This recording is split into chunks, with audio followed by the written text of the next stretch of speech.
Live now. Let's see. Yep, we're live. Okay, so let's get started. Hi, everybody. Good morning. It's Sunday. I hope everybody is wide awake. It's a little overcast here in Los Angeles, but it looks pretty sunny in Florida, where Cary is today. So, as you know, you are watching Stand Up Fight Back, where we discuss strategy and analysis for the progressive movement. We simulcast on Facebook and YouTube, so please share us with your friends, your family members, your dog, whoever. Just get them to watch this show because we do it every morning at 10 a.m. Pacific time, 1 p.m. Eastern. I'm Margot Pies. I'm a scientist, engineer, and occasional journalist, and I'm here with my amazing co-host, the grassroots organizer, Carlos Marroquin. Today, our guest is Cary Harrison. He is a well-known syndicated radio host with lots and lots of experience and politics. And I'm going to let Cary introduce himself because I forgot to write his intro this morning.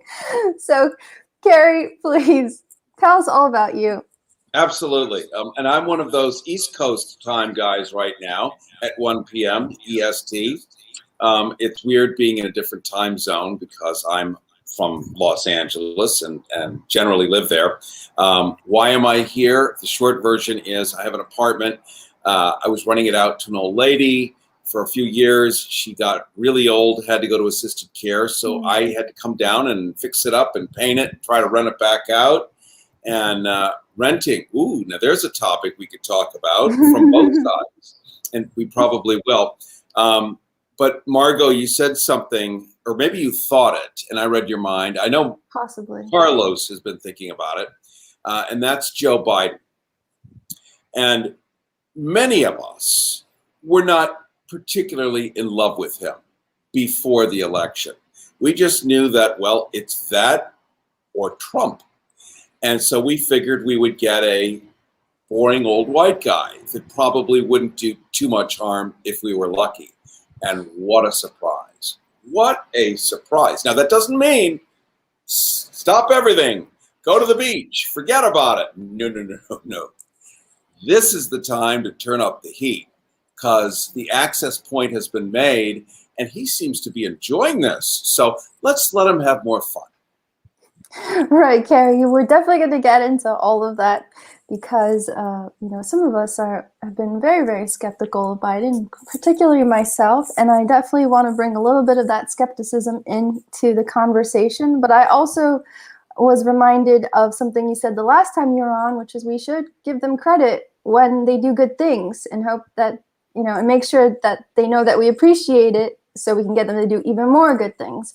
Carlos, let's bring you in. How are you doing today? And well, go ahead. Good morning, everybody. First of all, I would like to send our beautiful greetings to all the beautiful mothers out there, all the mamas, those amazing women and men, because there's some men that do motherly duties as well, single parents. But we want to send a greetings to them. It's behind every good man, every good woman, there is a mother, and I recently celebrated my mom's first year anniversary of her death. We were not able to do a formal memorial when she died last year, but we were able to do so this year. So Mother's Day is special to me, but it's special to you too. Mothers everywhere have been the strength, the fountain of youth for us that struggle through life. They always bring the best out of us, and so our hats to them today. We tip our hats to them. We send our love to each one of you, to the courageous women that find ways to bring something out of nothing. That's what women do. That's what mothers do. They put a good face when they're in a bad situation. So much we could talk about moms today, but our hearts goes out to you, those moms that are struggling, those moms that are living on the streets because, everything has been bad in your, coming your way, but you still find a way to put a good face to everything. So our love to you, mothers, our gratitude for all your work. Thank you, Margaret. Thank you, Carlos, so much for that. You're right. You know, our mothers, they do a lot for us, and we sometimes don't appreciate it. So thank you for that reminder. Well, Cary, tell us a little bit about how things are going in Florida before we get into Biden. How's the pandemic there? Oh, it's lovely. I'm surrounded by tens of thousands of generally maskless deplorables. That is an unkind thing to say. What pandemic? Huh? The governor here, the great DeSantis, has declared it is a mask-free state. Happily, most businesses require you to wear a mask, at least when you come in, probably all the way through it. If it's a Costco or a big company, you got to wear the mask the whole time. Mm-hmm. Restaurants, you don't have to wear a mask going in, you don't have to wear it eating, and you don't have to wear it while sticking your tongue down the throat of the person in the parking lot. So they have special rules here. Now, Carlos was kind enough to text me a news story showing that there are 10,000 people now with a multivariant of the coronavirus, and so exponentially it's going to explode here. But they don't have to worry because Governor DeSantis says it's gone and gone for good, and have a nice day. Now, what does that mean for the average person? So I was up in Ocala. I'm in Tampa Bay right now. If you look at Florida, which looks like a non-erect, well, it's got a shape of its own. And in the center of itself, the belly button is kind of Orlando. And we all know that for Disney World. And if you go straight left toward the Gulf of Mexico, that's Tampa Bay. Tampa Bay, Clearwater, St. Pete, Clearwater, owned by the Scientologists. And they have owned it for many, many years. So it's a special city for sure, on the beach.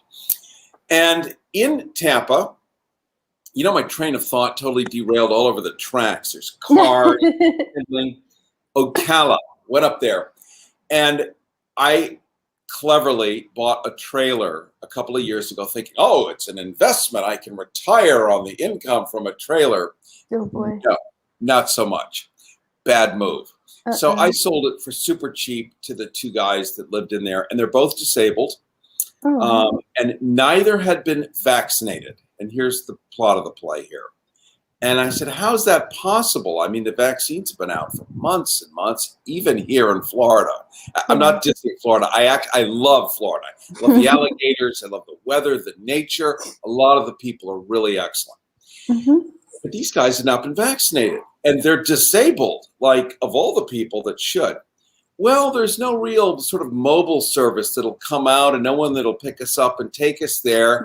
And they said, so we just figured that if we haven't gotten it now, we're not going to get it. Well, not true, especially with the variants. And the problem with the variants, because a lot of my work in radio started, this particular version of what I do in radio started with a corona alert, because commercial radio, corporate radio, was conspicuously absent of any practical tips that me, could do not to get the virus. They would just do a 1-second read at the top of the hour. Governor Cuomo today said something in nursing homes. That's all you need to know. You're good. And meanwhile, you get a box from Amazon and you say, well, what if I touch it? Amazon just dropped it off, like sweaty men dropped off a box. What if I touch it? Good question. What if I am in the grocery store and I touch a can of beans that somebody just touched? Will I get the virus? Real people questions. My neighbor just pet my dog. Can I lick my dog's fur as I normally would and not get coronavirus? Oh, I do it all the time. Of course you do. Dog, and you go, no, that's a good idea. I preen too. So that said, there goes that train right off the rabbit holes. They're just brutal, aren't they? Oh, it's that Florida water. Yes. Yeah, which is radioactive here because of those gypsum stacks, if you remember a couple of weeks ago. Yeah. Oh, that was scary. That was really crazy. But at least the taxpayers had to pay $200 million to fix it because, God forbid, you should go after the company and tell them they're responsible for their own storage. We know better, don't we? No. Corporations are innocent people. Yeah. I think but you were saying about the disabled people in the trailer and they couldn't get the vaccine. Yeah. So what I did is Uber in LA at least offers occasional free rides for people to go get vaccinated. Mm-hmm.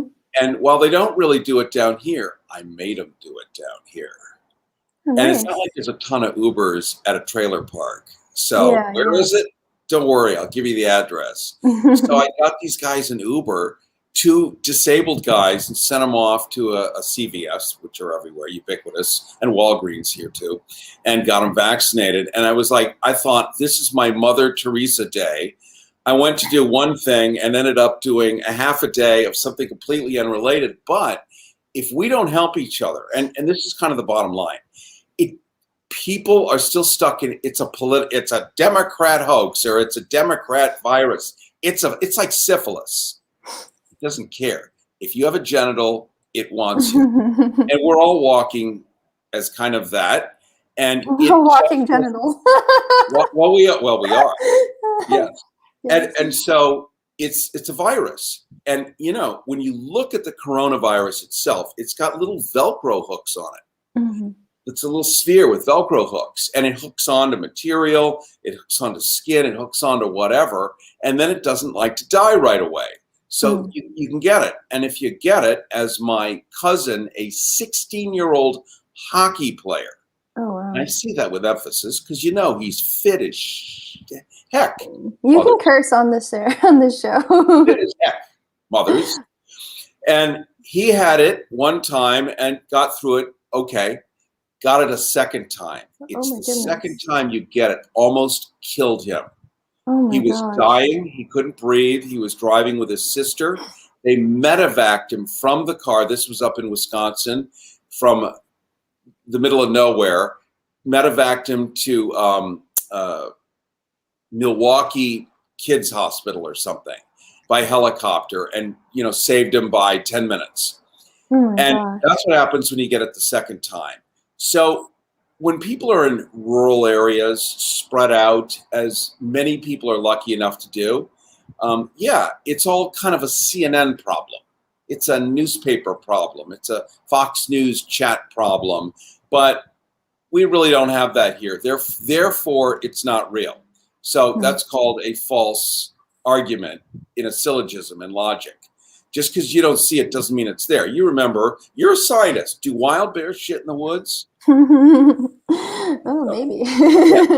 Well, maybe you don't know that. If a tree falls in the forest. That's the nicer. If nobody hears it, and a tree falls. Yeah, no one hears it. Did it really fall? So this virus, the downside to it, in a short way, because I never speak in a short way, but I'm going to do that as a courtesy. The short version is, as you know, as a scientist, it is unlikely that this virus is going to go away for years. We know, according to Dr. Francis Boyle, who's the professor of law at the University of Illinois down in Champaign-Urbana. But if you go there, you say shampoo banana. He is the framer of the U.S. Bioweapons Convention. So that was a treaty that was drafted in 1978 and ratified into law by Congress and signed by the president, George Bush, #1, not W, but #1, saying that the United States would not create bioweapons. So he's the guy, like Richard Wolff, who I think we're going to see in a few minutes. He's one of those guys, that top tier, one of those top 10 who knows about stuff. And, he was able to source that this thing was originally worked on back in 2015 by none other than Anthony Fauci and the NIH, bought and paid for. It ended up at the University of North Carolina, Chapel Hill, where it was given gain of function, or GOF, or GOFOKED, folked, however they pronounce that, gain of function. And what that is when you take a virus and you supercharge it, you go, okay, it's bad, but let's make it kill. That's called gain of function. And it was the SARS virus. And then they spliced it when it got to Australia with HIV. So it's SARS plus HIV. Then it ends up at a BSL-4 lab. BSL stands for Biosafety Level 4 lab at the Wuhan Virology Institute. So why BSL-4? Well, it started at BSL-2, then it went up to BSL-3, and then in Australia it was BSL-3, and then it was ready to go to BSL-4. When you get to the top, like DEFCON is in reverse. DEFCON 1, it's a bad day. DEFCON 4, it's a pretty bad day. But 1, uh-oh. That's the uh-oh. So BSL-4, the higher the number that gets, and the top is 4. It doesn't go to 5.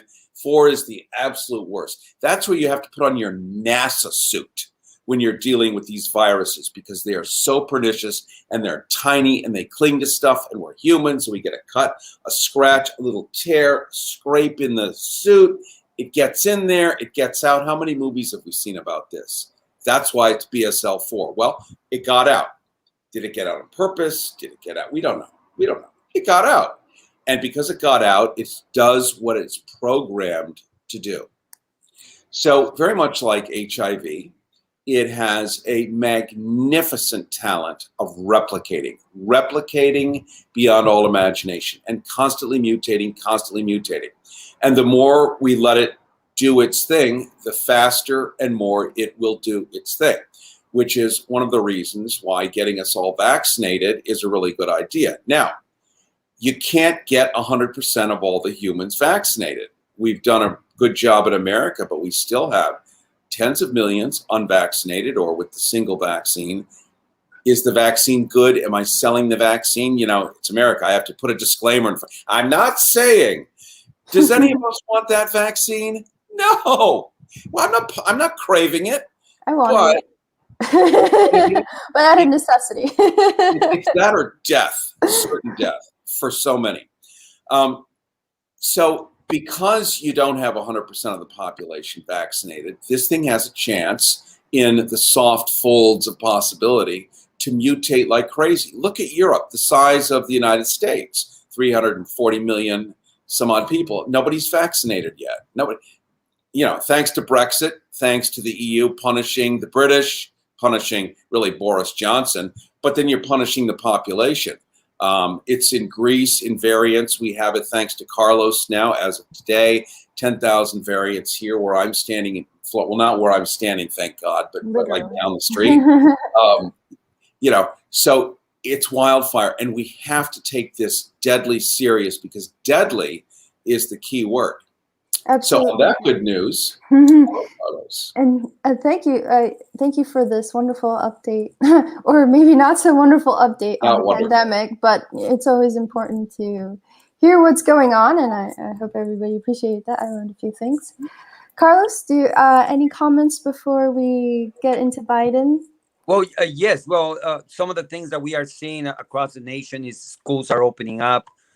Here in Los Angeles, a lot of the parents don't want to send their kids to school because uncertainties, and they worry, and rightfully so. Luckily, we here take this pandemic a little bit more serious, and we are also seeing a response at the food lines. Our lines have diminished a little bit, but there's still a great need out there. People are returning to work. The state is opening up. Restaurants are allowed to have more people in their restaurants. We just got to use common sense, and that's the bottom line, right, Cary? It's just You know, to your point, Carlos, let's just make an analogy, since I kind of went off the sexual deep end earlier, but I think it's an analogy that works for people. You need a condom if you're going into this particular whorehouse. And the problem is the whole world is now a whorehouse. You can't opt out unless you want to live, you know, on a river somewhere in Montana. Great. But the rest of us don't have that opportunity. So we're all stuck in this big bordello. And we have condoms and we have not condoms. So are you going to wear one or not? And it's that simple. And you have to assume that everybody has the cooties. And you got to have the common sense that Carlos is talking about, particularly with these variants. Now, we haven't even seen what kind of Disney magic these variants are going to bring. But when you have a virus that's purposely militarily, starting at Fort Detrick in Maryland, which is where all the bad stuff is created and built, where they took and weaponized the 1918 Spanish flu, just in case what? Yeah, that place, Fort Detrick, Maryland. Then it goes to the University of North Carolina in Chapel Hill, and then it goes to Australia, given gain of function spliced with HIV. This thing is a menace, and it's not just going to go away. So be smart. I mean, this is a good time to like actually go on a date rather than hook up first and then get somebody's name. Like, do it the old way, like your mother did. It's Mother's Day, or your grandmother. You know, mine made it to 99, the finish line, and didn't die with, you know, spirochetal syphilis holes in her skull. So she must have done something right. I'm not a Puritan, but I'm pragmatic nowadays. Well, that's very good. Thank you for this very colorful analogy. I would just like to say that we absolutely support sex workers on this show too, nonetheless. And all the rights should go. They deserve all the rights that they are lacking these days under these stupid laws that we have. But Cary, there was one last thing I want to say, that I had not heard the story that you're telling us about the lab's connection to the virus. Are you saying that the COVID was originally developed in a lab? We get COVID-19, the SARS-2. Yes, we get this from Professor Francis Boyle, also Doug Rockey, who passed from COVID, ironically, one of the lead weapons inspectors who went into Iraq through the United Nations to find those WMTs that, well, Dick Cheney and the rest of them just couldn't happen to make materialize. He, you know, top guys in the military. And I'm in a private email chain, which was gifted to me years ago, and I keep my push shut so they don't get knocked out of it. And I'm in these exchanges with all these military guys at the top brass, including, as I said, the framer of the Weapons Convention, who gives lectures about this, not in the United States, but Hong Kong and Singapore and here and there, and talks about it and is really eager to get this information out. Do I have material evidence personally? No, but I do have the documents that I've seen, and Boyle has been fastidiously following this stuff and has all the credentials in the world. And he warned this would happen. And I did an interview with him in January of 2020. So we didn't even know what it was really called then yet. He said, it's coming. Here's what it is. Here's what it came from. Just watch what it does. I'm like, oh, come on, you alarmist, you old man. What do you know? Well, here we are. Well, so we know for a fact that chemical warfare is real. It's true. You know, we have top scientists here in the United States that sit down and you know, imagine, you know, create all this stuff because of their research. But these things are real. For us to think that it's not, we would be naive. Recently, there was an article, there has been news regarding the Havana outbreak that happened just blocks away from the White House. And this is another some form of chemical attack or catastrophe. You know, but it's being suppressed. This story it's not out there as it should be. But the reality is that we have potential for chemical attacks, chemical warfare, and catastrophes because of scientists that are constantly trying to create stuff. You know, it's excellent that you put it that way. And I know, Margot, as a scientist, you're dealing constantly with ethics, conflicts of interest. Is this okay? You know, Einstein and even when they were doing all of them, when they were doing the Manhattan Project, they didn't know what Fat Man and Little Boy were going to end up doing.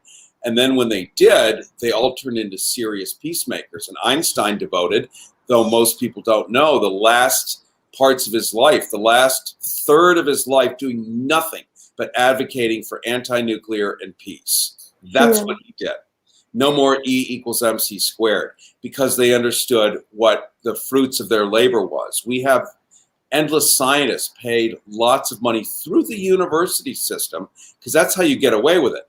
So the government signs a treaty saying it's not going to make biological weapons, but universities do it instead, much like Biden. Here we go to Biden. Whoosh, segue. Biden is withdrawing the troops from Afghanistan, but it doesn't mean that the troops are actually leaving. Those physical U.S. military troops are leaving, only to be replaced by mercenaries. And we saw this under W and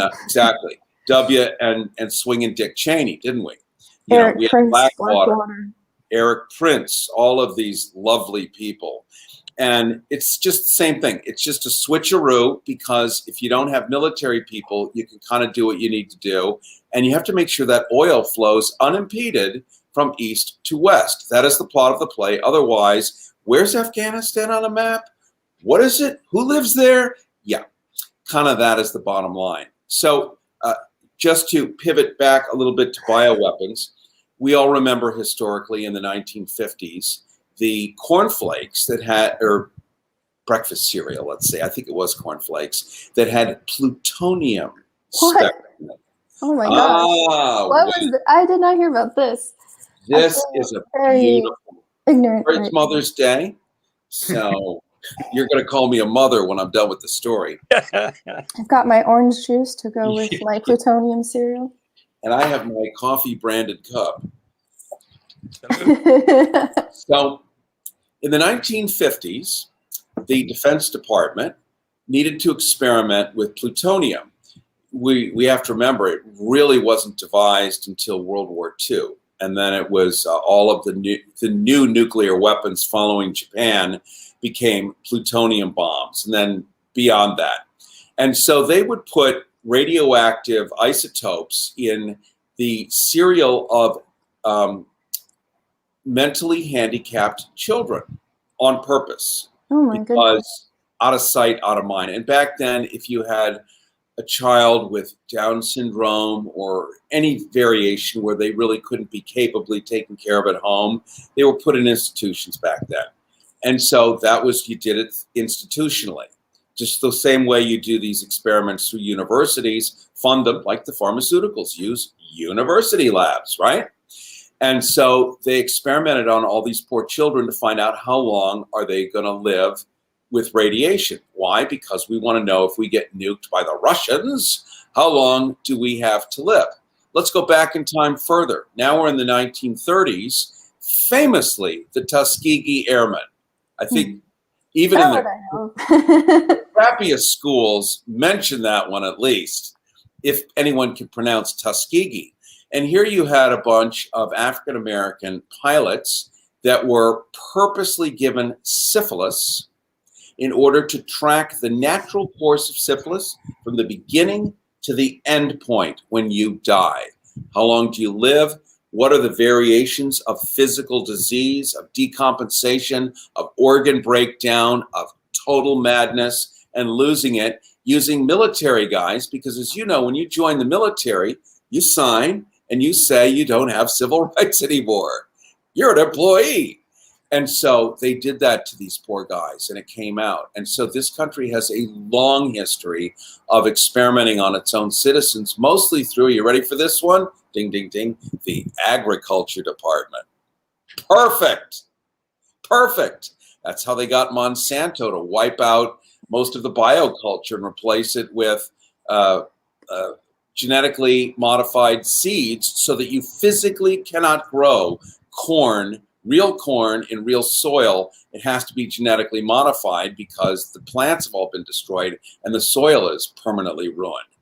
But that's another topic for another time, as the mother that I am today. Thank you, Cary. We are at the bottom of the hour, so I think we should move on to Biden, but this has been a very insightful discussion. I wish we could spend the whole hour just picking your brain because you've got a lot in there, it seems. It turns out there's a lot in there. Okay, well, thank you so much for this education on bioweapons and the happenings in Florida. So now I would like to bring on board Richard Wolff, at least in recorded form. So earlier, let's see, on May 4th, he put out this video, which really is what inspired me to bring you on with us today, Cary.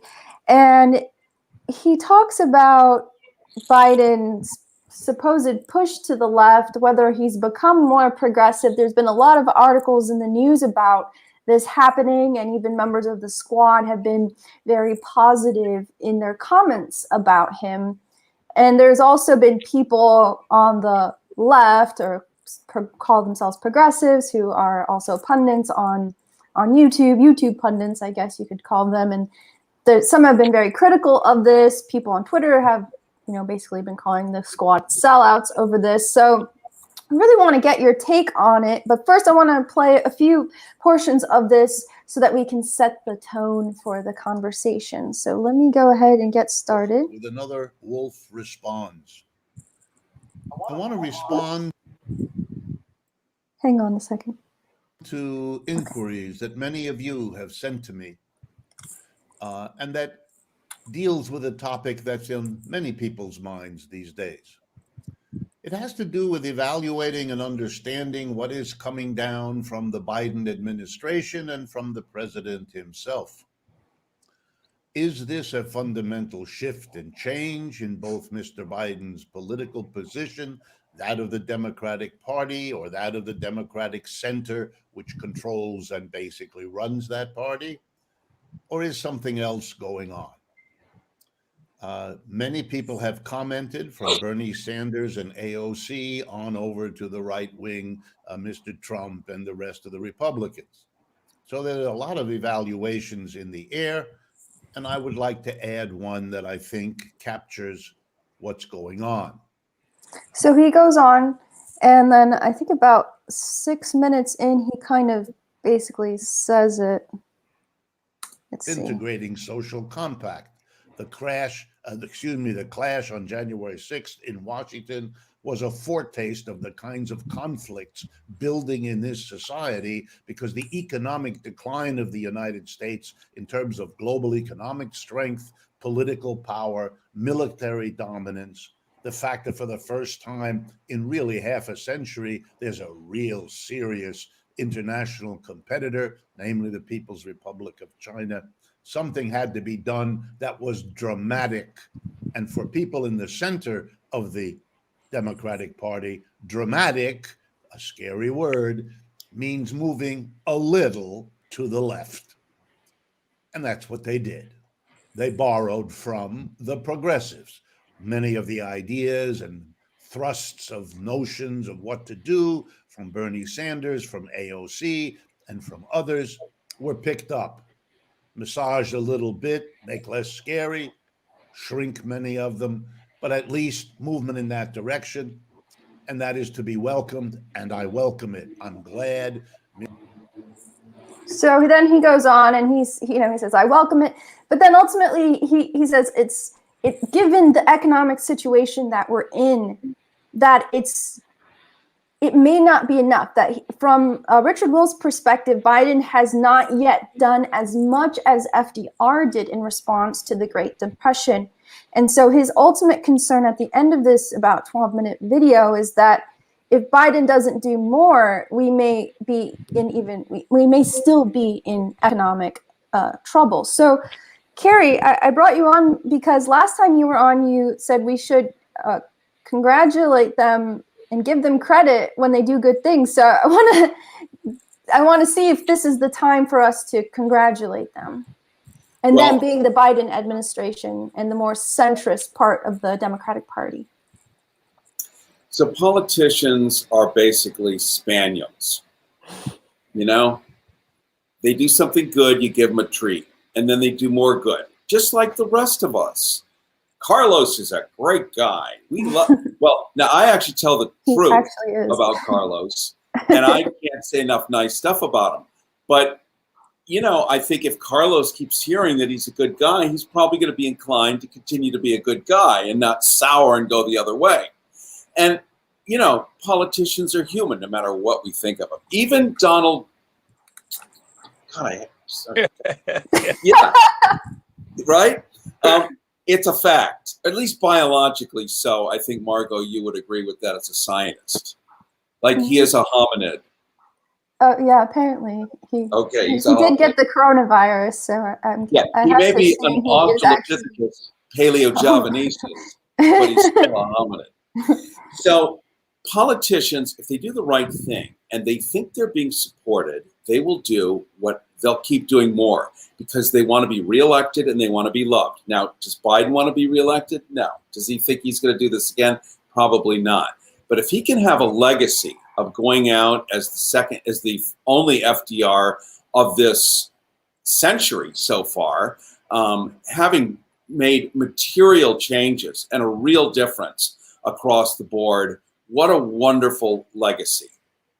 And right now, the country is ripe for it, and boy, is there a need. I mean, people are literally starving to death. You watch TV, you wouldn't know it, but they're really starving to death. And so people like AOC, exactly to Richard Wolff's point. Richard Wolff is such a great economist and a human being and a humanist as well. It's a great time. And Biden, like any politician, will only stick his neck out as long as he doesn't think the guillotine blade is going to come and whack off his head. And since he's got Bernie Sanders, who is no shrinking violet, when I'm his age, I want to be fierce like that. Are you kidding? He's got all these really powerful, smart, brave, I mean, swinging ovaries in the women and swinging pods in the men. Like, that's who's behind him. So he can do no wrong. And so he's going to keep on going. And the more he does it, look at his polls. Even the most gnarled of cynics are like, Joe's okay. And Richard Wolff is right about one thing, and I'd love to hear what you guys say. He definitely has to put lipstick on it, tone it down, make it look like something else, even though it's this. And I was driving yesterday with a fierce Republican. I do it now and then because it's like going to the gym. It's good for you.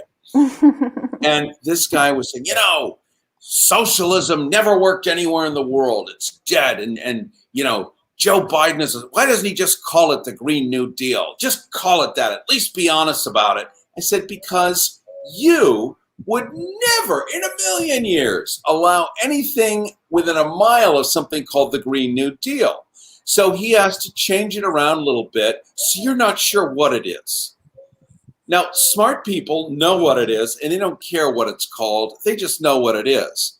But a lot of people in your party don't know nothing. They don't even believe in gravity. Seriously. or that the earth is round. Oh, my God, it's 2021. Yeah. So they have to call the Green New Deal Dixie Cup, and maybe put music under it. He didn't like that, but I'm not exactly wrong. Yeah, that's probably true. Oh my goodness. But go ahead, Carlos. Yeah, it's look, it's scary moments for a lot of people, and progressives are watching carefully. Ideally, you want bold policies to be implemented. We want to see healthcare for all. We want to see complete free education. We want to see housing, for every person to have access and have a home, a roof over their heads. We want to see those things. And unfortunately, it's not happening at a pace that we want. And as things get worse and worse for people begin to doubt, anything that the administration may want to do, because they're not seeing those bold steps. So I think that's where the criticism comes from the left, that is not far enough. And it is true, it is not far enough. But has Biden actually moved to the left?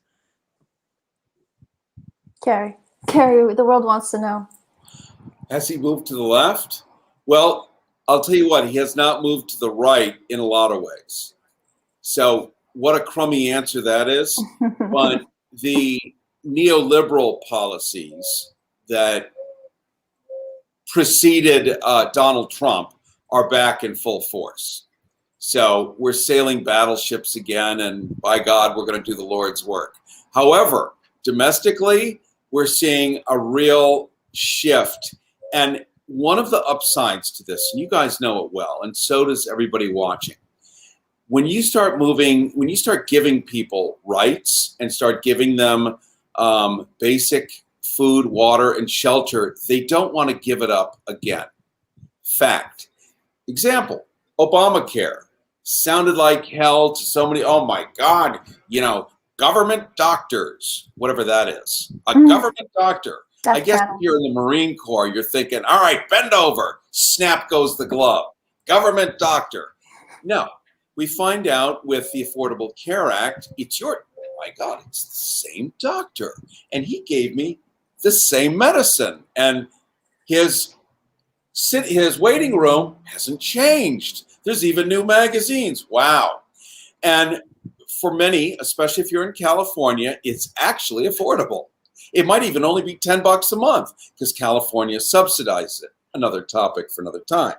That said, nobody wants to give up their health care at this point. Even if it's hideously expensive, which it is for some, you are holding on to that with your dear life.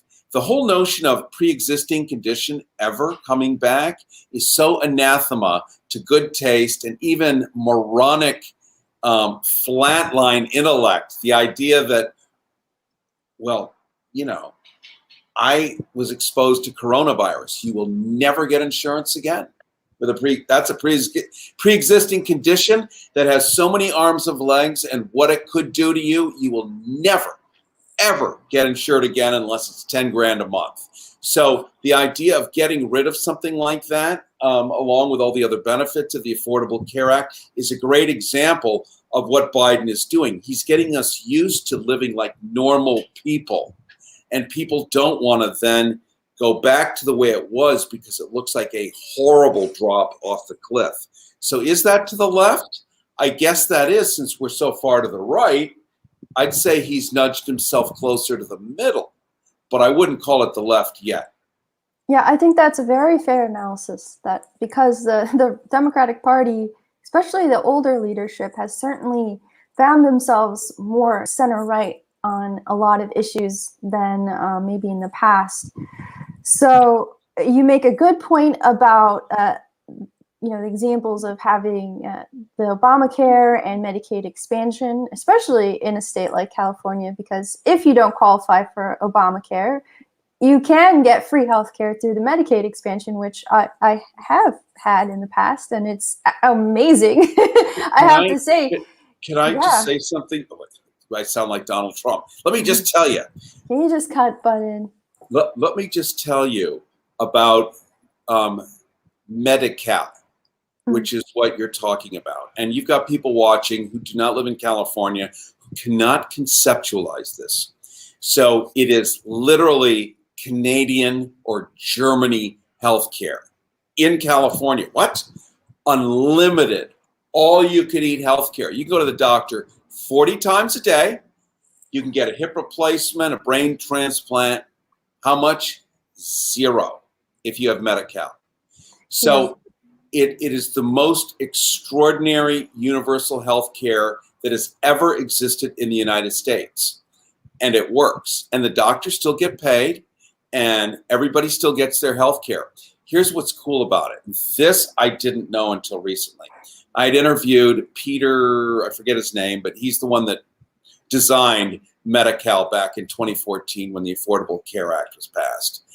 He's gone now. I mean, he's elevated probably to another position. Oh, okay. But we were talking about Medi-Cal because I couldn't conceive of, wait a minute, you mean if I broke a leg, I could go in and it would cost me nothing? Correct. So how much is the bill? They're going to send me a bill. Nope. I said, okay. He said, it's also transportable. And I'm thinking, what does that mean? He said, you go anywhere in California, anywhere, and you could go in and get your medical services and it still costs you nothing. They just send a bill to Medi-Cal and it gets covered anywhere in California as long as you go into a walk-in clinic or an emergency room. You can't just go and get plastic surgery. No, you draw the line. And I think most of us would agree that's fair. So get this, Carlos, you jump on a plane and you go to Zermatt, Switzerland, where the Matterhorn is located. Talk about the middle of nowhere, the belly button of Europe. And you decide you're going to hike halfway up the Matterhorn. and you've got your crampons and pitons and all your hiking gear and all your business, and there's a blizzard, and you fall way down, and you bust 2 arms, a knee, twist your neck, and your spleen falls out. So they helicopter you to the nearest hospital, and you would want Swiss surgeons, by the way. They make watches. They're very good. And they suture you back together, and you're right as rain. In the United States, what would that tab be? Oh, thousands and thousands of dollars. a couple $100,000, I would think, at least. And your heart transplant while you're in there. Oh yeah. Let's get a heart transplant. Anything else? You had some cancer ablated from your thyroid. Cancer, yeah, a little chemo. Okay, so that is 100% covered by Medi-Cal in Switzerland. They cover 100% as long as it's an emergency situation. So you can literally be anywhere in the world. They haven't added the moon or Mars yet, but that is so stupendous that it's even better than European healthcare. And we know it works. And we know it works because it works. And every single person in California has a capability of having full-on healthcare. So this idea of it can't work here and it sucks, it doesn't suck. I have Kaiser Permanente, which I think it's in Arizona and it's in several other states. I love it. It is like, it's European healthcare. They have their own doctors. They have their own emergency rooms. They have their own everything. You get your...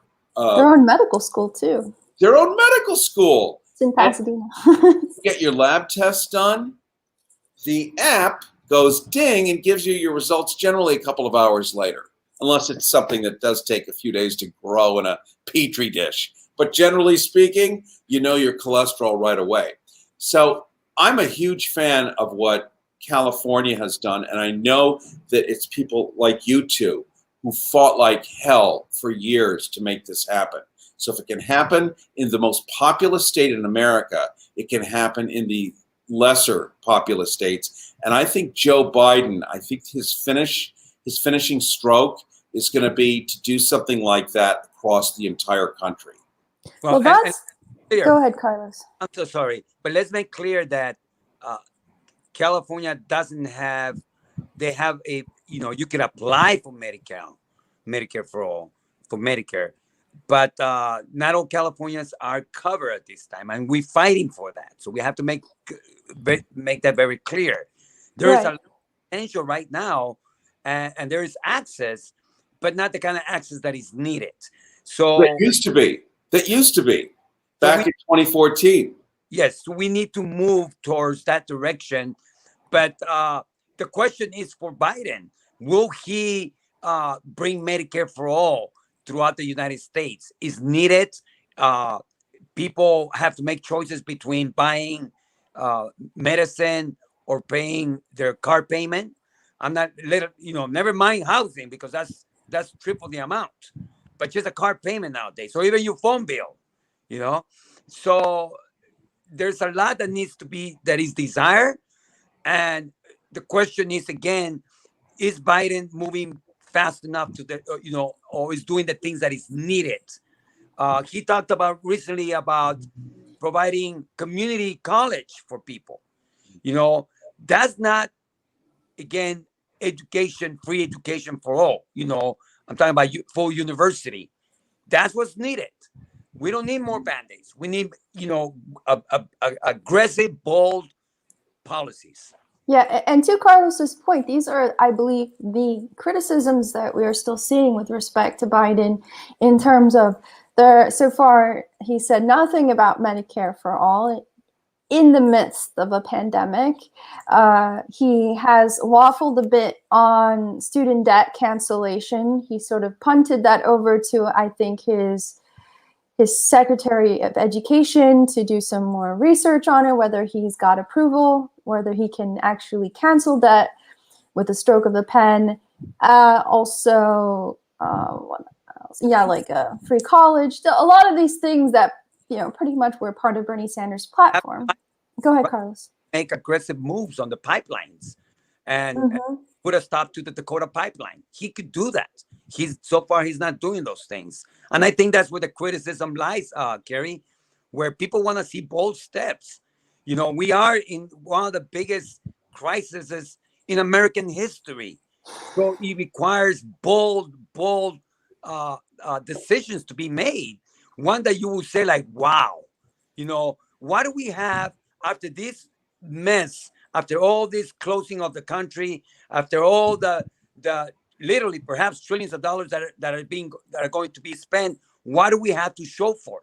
That's the question that we need to be asking. Do we have a whole bunch of band-aids, or do we have something that we could call Social Security, that we could call, those great FDR programs that he implemented? I think that's what people want to see. Well, yeah, they want to see it. I'm not convinced that that's what we're ever going to see, because there is no Eleanor Roosevelt behind Joe Biden. There is no sort of compelling new world that needs to be done. And frankly, his foes, as we know, are so massive. And even just regular people who, we've got these Matt Getz folks and this green woman with her, I want to say Marjorie Green. Thank you. What illustrious thinkers here. So it's not like back in the late 1920s, early 30s, when H.L. Mencken famously was writing for the Baltimore Sun and wrote these exquisite articles on the Scopes monkey trial. And it was basic ideas of Darwinism. These people have fantasies about nuclear power plants being closed down on the moon, which is why it lights up at night. Oh boy. So how do you if electrifying the country was easier back then when it was Darwin? It's so weird now. So it kind of gets back to, you find where the love is in the politicians, the ones that are making a difference, the Bernie Sanderses, the AOCs, all the other ones, and you keep pushing them and you keep telling them they're loved, you got their back, keep going. And what Joe has done in the first 100 days is unimaginably different from what we expected. So he's got 3 more years to go. And I think if we just keep the heat up, keep the love going, and tell him what we want, since he doesn't have to get reelected, who's to say? I'm not unconvinced that radical big stuff is going to happen once he gets the basic nuts and bolts back into the studs back in the couch, which is the stuff he's doing right now. Let's just get the car back on the highway. Let's get the oxygen pumping again. This is triage. This is a MASH unit right now. Yeah, my only concern is that the midterm elections are just around the corner too. And historically, the party in power tends to lose seats. So there is a concern that the Democrats can lose this very, very slim majority before they are able to take that next step. So on the one hand, I think you make a very good point, but on the other hand, I hope that the Democratic Party realizes that they may not have a lot of time left to do all of these things. Well, when was the last time the Democratic Party realized anything? That's the problem. It's the party of Hillary and the party of all these people, and it's just a big, clunky, kind of a kumbaya machine, but it's not really serious. And it's a problem. It's a real problem. So if you just hand it over to the Democrats to figure out the midterms, we're sunk. So like I said, we got to turn up the heat. And whatever great candidates are out there that we can get into the midterms, that'll fight like hell and show that they're, this is a country that needs and wants and yearns for, no matter what anyone says. The royal we here, we all remember having a king and how good that was, having Dad run the show. We may have hated him, but we loved him. This is Donald Trump's Disney magic too, isn't it? So people want somebody who can handle it and take care of it, whatever it is, but they know it's bad. And progressives are strong and brave and cool. So wherever they are, let's get them in those midterms to fight the crazies. Cary, I think I wanted to also bring to the attention the fact that, because I like to be a realistic, the Democratic Party doesn't have the kind of power that people think they have. Yes, they have the Senate. Yes, they have the House. But they barely have it. It's not like they have it, as a stronghold. We have one man in the Senate right now that can tilt anything any which way he wants to. That's not no power by the Democratic Party. So I think those are the problems and the challenges for the Biden administration to be able to implement anything, because his own party, that is at the center, really sets up a roadblock for anything to be done. So as progressive, we need to understand that as well. So what are our alternatives then? If we cannot put all of our eggs in the basket of electoral politics, especially at the national level, what's the alternative then? I hear you saying we got to turn up the fire, Cary. So how are we going to do that? Aside from electing people. Yeah, I'll tell you what I'm seeing, and you're seeing it too. I'm seeing it even here in Florida. There is a huge movement to localizing a lot of services again, to fixing your own backyard. I mean, one of the weird upsides of the pandemic was that people got a chance to fix up their houses again. And I'm not talking about aesthetics and luxuries per se, but just fix the plumbing and just get their own house in order. And when your own house is in order, you're then able to think beyond your own house. So it's Maslow's hierarchy: food, water, shelter. Once that is satisfied, then you can go to the next thing: art, music, science, culture, imagination. And a lot of us have had a big reality check of what's important. And we would like to see what we've now shored up our own houses and made things work again. We now want to see that at our neighbor's house. We want to see that down the street. And I think it's a reminder of what community means. Like, it does matter if your neighbor is armed and willing to shoot you when you go out to get your groceries. That does matter now. I mean, who has that answer? I don't know. But I'd like to think that people are getting woke. A lot of people are getting unwoke at the same speed in the opposite direction. Yep. But at the end of the day, with the billions, trillions that are being released and unleashed, that money is going to go to a lot of creative people. And creative people do not like,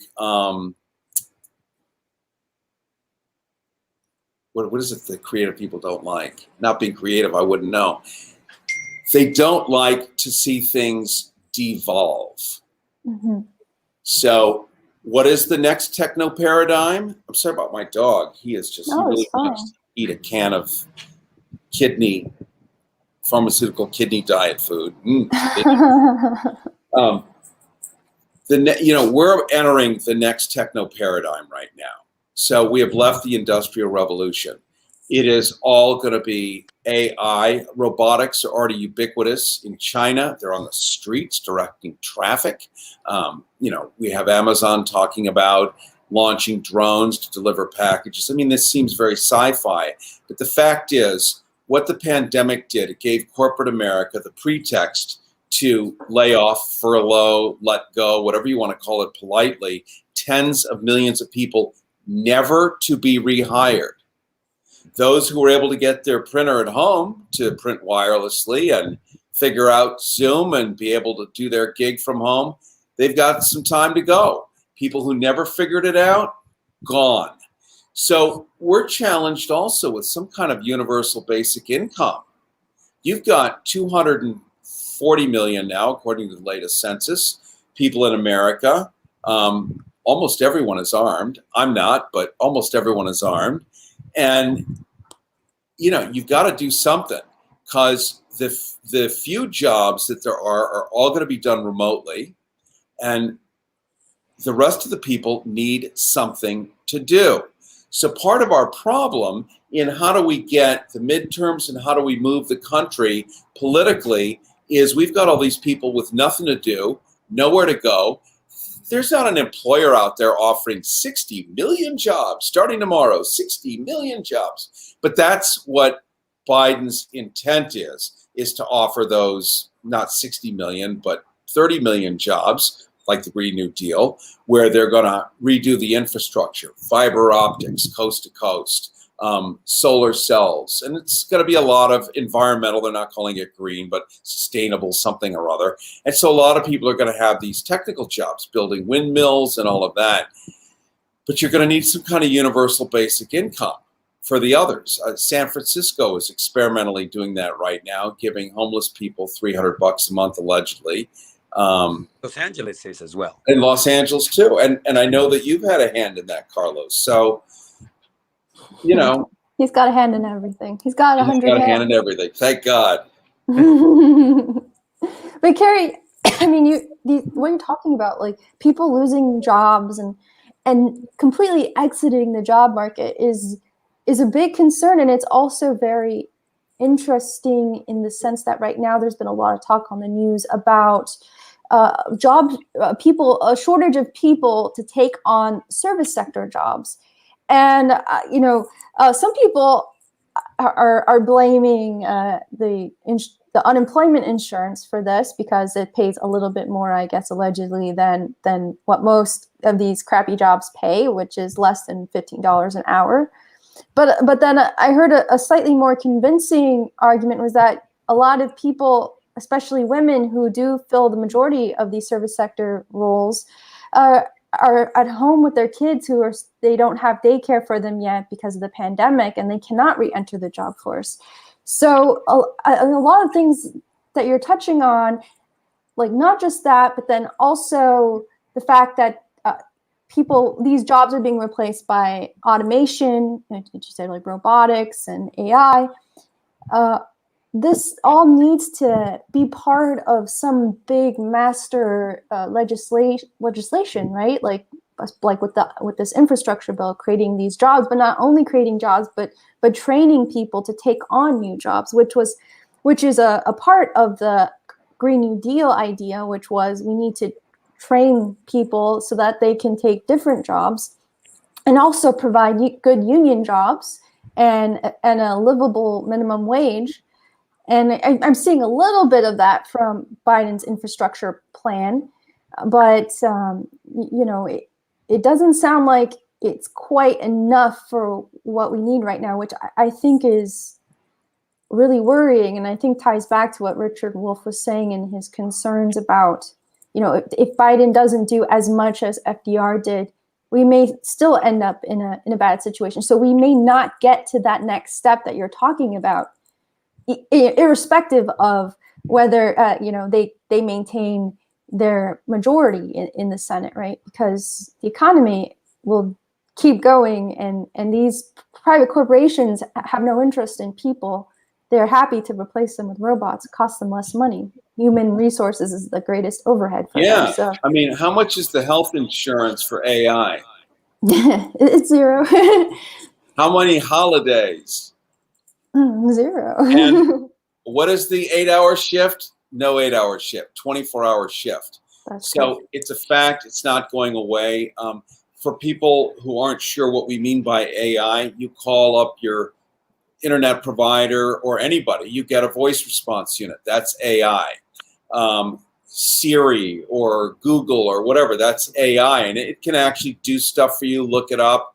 And we're all very much expendable. And I know that's a very grim reality, but it also invites us. There's an uneasy solution, but we all have to imagine, what can I do that a computer cannot do better? And this goes back to the 1960s, all the Star Trek episodes, everything. All the novels of Isaac Asimov, they all posited, because they saw computers coming, that we were all going to get supplanted and replaced at some point. And the pandemic created a situation where we have now arrived at that moment. So what can I do that a computer cannot do better? Don't have that answer. But this is what people might want to think about rather than going back to the factory. Like maybe there's a factory, maybe there's not a factory. But if everything is going solar cells, what can I learn about solar cells? We know they're not going away. We know we are definitely aiming in that direction. So of all the things I know how to do, what kind of works in solar cells, in people's roofs? What do I know about roofs? What do I know about sunlight? What do I know about rain? What do I know about glue? You know? And somewhere we have some kind of overlap. And if we're a factory worker, we sure as hell know how to go from A to Z and all the little steps in between. So how do I take that knowledge and turn that into I am available to do that for whatever it is you're building? And that's a kind of school too, to help people think about it that way, as opposed to I'm still waiting for GM to open up. Well, yeah, and as somebody myself who has done doctoral level research in robotics, I can tell you that the things that you can still do better than a robot is if you can do more than one task at a time, like that are fairly different from each other, that's still viable. But if your work, if what you do right now is repetitive, like I twist this knob and I always twist this knob on every little piece that passes by me, that a robot can do. Robots can be trained to do repetitive tasks very easily. Robots are also very good, are like AI, machine learning technology is also very good at natural language processing. So writing letters and things like that. Receptionists may not be around for too long either, because they're very good at language now, because there's a lot of very basic rules in that. I mean, human to human interaction, of course, we always prefer that, and there's always going to be somebody doing customer service, but that you're going to be at the end of that whole process, in which of triage, like when you call for a service, they try to triage as much as possible. So there will be less of those jobs of where you have to do person to person. So anywhere where your task is a little more complicated, where you have to do more than one kind of thing within the day, in that case, you're probably okay. Like balancing, like Jaime Lopez made a comment that trade jobs can't be done by robots. Well, they will be done by robots at some point. Right now, it is still easier to hire a real person to do your plumbing, but at some point, that may not be the case. Even for surgeons and medical doctors, that may not be the case. So we do need to think about these things. They may not happen in our lifetimes. But I'm going to make an example of this moment right here, what you guys are doing. So you do this every day at 10 a.m. Pacific, 1 p.m. Eastern. Sundays. Every Sunday morning. 10 a.m. Pacific, 1 p.m. Eastern. And you, Margot, if I'm not mistaken, are doing all the tech on this moment that we're having right now. Yes. Okay. So 10 years ago, to be able to do this, you would have had a cable company, because it would have to come through cable, and this would be probably a local access channel. So now you're going to need 3 camera people, 3 live humans, each on a physical camera. You need a set. You're going to need somebody to do the lighting for you, brand new, every single time. Come in and literally take those Klieg lights and all the rest of them, hook them up on the ceiling, run them across the rails. You're going to have to sit there for a half hour while they play with the lights. And then the makeup person comes in, pats your cheeks, and then the lighting guy has to go fix that now. And that's just the lighting part. Then you need another audio person who comes in and lays the cable and then hooks up your lavalier microphone on your lapel. And then they see the wire, and the lighting guy is upset. So he has to readjust the lights to fix the lavalier. You get it? So hours have passed now. This is just preparation for the show. Then you have a director who's on a switcher in the control room, because you have 3 live camera people. And he has to tell them, camera 2, zoom in, a little more, stand by camera 2, you're up. Then you have a technical director, and then you have a producer. The producer is the one who's making sure that everybody is awake and might be calling the shots and all the rest of it. Now, that's a staff of 6, 7, 8 people who have to commit to I don't know how many hours on a Sunday. And you know what that costs? Oh, my God. Oh, I know. 10 But years ago. You have done what all of us need to try to do, which is, how do I do everything myself? And I know it sucks, but those are the ones getting hired. Is like, if I'm going to do X, I need to do all of the stuff around X so that X is the final product, because they're only going to pay one person. So all of us know how to do something really well, and we probably know how to actually, we've learned how to actually end up with this. So how do we get into the part where we can do most of it? And it's a hell of a challenge, but that's a good kind of schooling to have.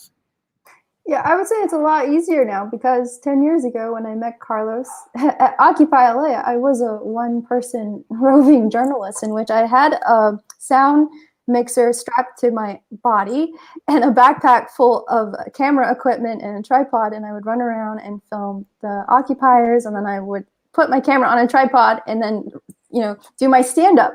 And then it was hard because you couldn't really live stream, and to get the hardware to do it was expensive. So I never did. I just would edit it in Final Cut Pro and upload. But now it's like you literally, like, we just use StreamYard to do this broadcast, and it's so easy. I just click and we're live. I don't have to think about the overhead.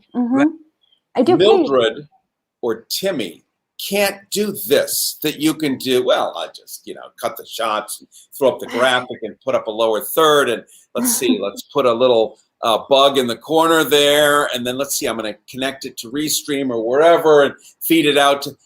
They can't do that. You can do that. They can't do that.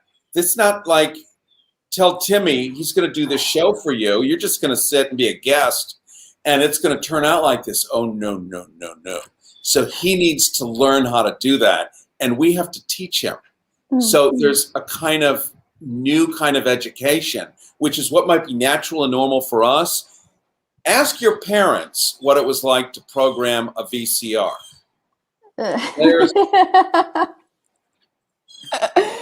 Oh boy, I've heard horror stories about that, but yeah. Well, now, but it's been so great having our friend Cary with us. We can spend hours with him talking about almost any subject. Absolutely. And the wealth of knowledge that he brings to us here at this channel. But, my personal relationship with him, my friendship with him goes years. And I really appreciate the brother, because every time I call him, he's there. He's a good advisor to me. I seek for his wisdom. I seek for his knowledge, because that's the kind of person Cary has been to me and the movement. But Margaret, what a great day here to have him inspire us, really, and to open up our minds to these thoughts that all of us been having. Yeah. Thank you so much, Cary. It was so great to have you on, and I loved every moment of our discussion. May I just take less than 2 minutes? And I promise. I want to give a nod to women, the superior version of the human being. Women have mirror neurons. Men have them, but testosterone flushes them out. It's just true. And mirror neurons for women allow them to empathize with others, to feel the pain, to spot it, to understand what's going on, and really be able to see it for what it is. And the male testosterone flushes it out, so we have to go kick soccer balls or beat each other up or whatever, jump around like cavemen. But women keep civilization. They keep and tell us how to live and how to evolve and grow. The Iroquois Indians, our own constitution, is based on the Iroquois having a third of their civilization were women, because they knew if they were going to pass any laws, if they passed it through the women would stop and go, well, let's look at this. So thank you, and your mirror neurons, and your wonderful, loving, capacity and your gentleness. And if I could just canoe on a river of estrogen, I know I would end up on the right island. Wow. I don't know what to say. Well, yeah, you'd get a period probably, so you might not. You may change your mind on that one, but Happy Mother's Day, everybody! Thank you so much for joining us on this Sunday morning on this wonderful Mother's Day. Please remember to thank your mother for giving birth to you and bringing you into this very complicated but beautiful world. We will see you next week at 10 a.m. Pacific time, 1 p.m. Eastern time. Remember to get vaccinated and wear a mask. And I thought I had one here. Oh, and I do. And I happen to have my Urban Partners Los Angeles mask here with me. So wear your mask, wear 2 masks, and stay safe. Good night. Good morning. Good afternoon, everyone. We'll see you next week. Take care. Cary, thank you. Thank you, Carl.